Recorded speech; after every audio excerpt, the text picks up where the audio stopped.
La intuición del instante, por Gastón Bachelard. Introducción. Cuando un alma sensible y culta recuerde sus esfuerzos por trazar, según su propio destino intelectual, las grandes líneas de la razón, cuando estudia, por medio de la memoria, la historia de su propia cultura, se da cuenta de que en la base de sus certidumbres íntimas queda aún el recuerdo de una ignorancia esencial. En el reino del conocimiento mismo hay así una falta original, la de tener un origen, la de perderse la gloria de ser intemporal, la de no despertar siendo uno mismo para permanecer como uno mismo, sino esperar del mundo oscuro la lección de la luz. ¿En qué agua lustral encontraremos no solo la renovación de la frescura racional, sino además el derecho al regreso eterno del acto de razón? ¿Qué Siloé pondrá orden suficiente en nuestro espíritu para permitirnos comprender el orden supremo de las cosas, marcándonos con el signo de la razón pura? ¿Qué gracia divina nos dará el poder de acoplar el principio del ser y el principio del pensamiento y empezándonos en verdad a nosotros mismos en un pensamiento nuevo, el de retomar en nosotros, para nosotros y sobre nuestro propio espíritu, la tarea del Creador? Esa fuente de la juventud intelectual es la que, como buen hechicero, busca Rupnel en todos los campos del espíritu y del corazón. Tras él, pocos hábiles por nuestra parte en el manejo de la vara del avellano, nosotros sin duda no encontraremos todas las aguas vivas, ni sentiremos todas las corrientes subterráneas de un agua profunda. Pero al menos quisiéramos decir en qué puntos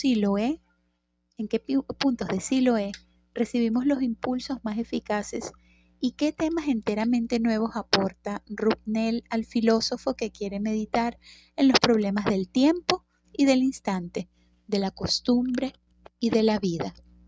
Antes que nada, en esa obra arde un hogar secreto. No sabemos lo que le da su calor ni su claridad. No podemos determinar el momento en que el misterio se aclaró lo suficiente para pronunciarse como problema. Mas, ¿qué importa?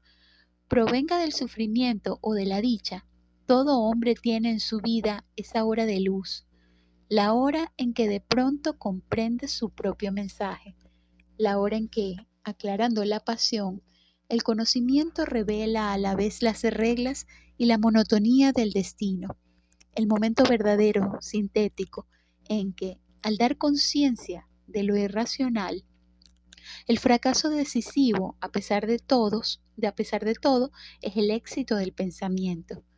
Allí se sitúa la diferencia del conocimiento, la fluxión newtoniana que nos permite apreciar cómo de la ignorancia surge el espíritu, la inflexión del genio humano sobre la curva descrita por el correr de la vida. El valor intelectual consiste en mantener activo y vivo ese instante del conocimiento naciente, de hacer de él la fuente sin cesar brotante de nuestra intuición y de trazar, con la historia subjetiva de nuestros errores y de nuestras faltas, el modelo objetivo de una vida mejor y más luminosa. El valor de coherencia de esa acción persistente de una intuición filosófica oculta,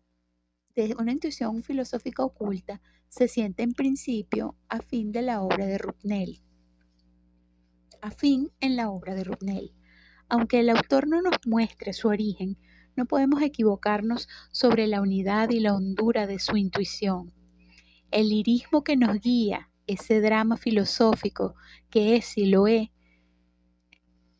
es signo de su intimidad, pues como escribe Renan, lo que decimos nosotros mismos, siempre es poesía.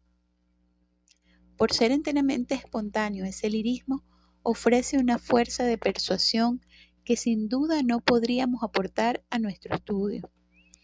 Habría que volver a vivir el libro entero, seguirlo línea por línea para comprender toda la claridad que agrega su carácter estético.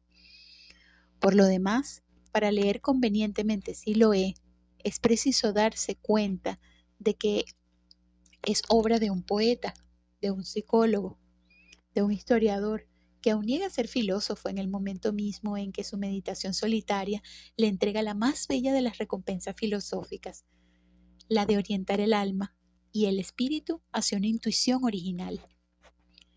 En los estudios siguientes, nuestra tarea principal consistirá en arrojar luz sobre esa intuición nueva y en mostrar su interés metafísico. Antes de adentrarnos en nuestra exposición, serán útiles algunas observaciones para justificar el método que hemos escogido. Nuestra finalidad no es resumir el libro de Rupnel, Siloé. Siloé es un libro donde abundan el pensamiento y los hechos. Más que resumirse, debería desarrollarse. Mientras que las novelas de Rupnel están animadas por una verdadera alegría del verbo, por una profusa vida de las palabras y de los ritmos, es sorprendente que Rupnel haya encontrado en Siloé la frase condensada, recogida por entero en el fuego de la intuición. Desde ese momento nos pareció que aquí explicar era explicitar. Por lo tanto, retomamos las intuiciones de Siloé lo más cerca posible de su origen y nos esforzamos por seguir en nosotros mismos la animación que esas intuiciones podían dar a la meditación filosófica. Durante varios meses hicimos el marco y el armazón de nuestras construcciones. Por lo demás, la intuición no se demuestra, sino que se experimenta. Y se experimenta multiplicando o incluso modificando las condiciones de su uso. Samuel Butler dice con razón: si una verdad no es lo suficientemente sólida para soportar que se le desnaturalice o se le maltrate, no es una especie muy robusta. Por las deformaciones que hemos hecho sufrir a la tesis de Rupnel, tal vez se pueda medir su verdadera fuerza. Por tanto, con entera libertad, nos hemos valido de las intuiciones de Siloé y finalmente, más que una exposición objetiva, lo que ofrecemos aquí es nuestra experiencia del libro. Sin embargo, si nuestros arabescos deforman demasiado el dibujo de Rupnel, siempre será posible restituir la unidad volviendo a la fuente misteriosa del libro. Como trataremos de demostrar, en ella se hallará siempre la misma intuición. Además, Rupnel nos dice que el extraño título de su obra solo tiene verdaderamente inteligencia por sí mismo. ¿No es eso invitar al lector a poner también en el umbral de su lectura su propia Siloé, el misterioso refugio de su personalidad? Así se recibe de la obra una lección extrañamente conmovedora y personal que confirma su unidad en un nuevo plano. Digámoslo de una vez: Siloé es una lección de soledad. Es la razón por la cual su intimidad es tan profunda.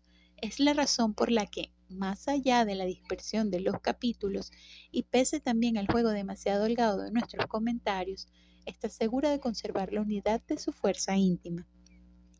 Tomemos pues al punto las intuiciones rectoras sin sujetarnos a seguir el orden del libro. Son esas intuiciones las que nos darán las claves más cómodas para abrir las perspectivas múltiples en que se desarrolla la obra.